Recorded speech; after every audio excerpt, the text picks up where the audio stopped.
ពុជាត្រូវការសន្តិភាពកម្ពុជានេះពីហើយរបស់បងប្អូននឹងលើជុំវិញសកលលោកសម្លេងរបស់បងប្អូននឹងលើជុំវិញសកលលោកបងប្អូនយើងចូលរួមទាំងអស់គ្នាថ្ងៃនេះ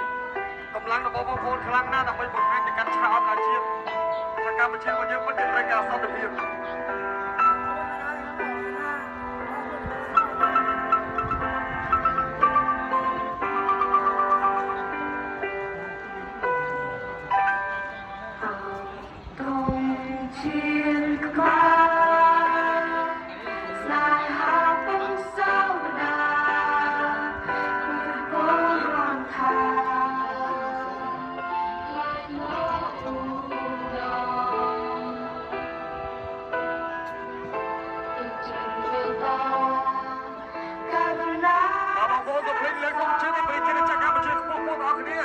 សម្លេងរបស់បងប្អូនពិតជាសំខាន់មែនទែនក្នុងការបង្ហាញទៅកាន់ឆាកអន្តរជាតិ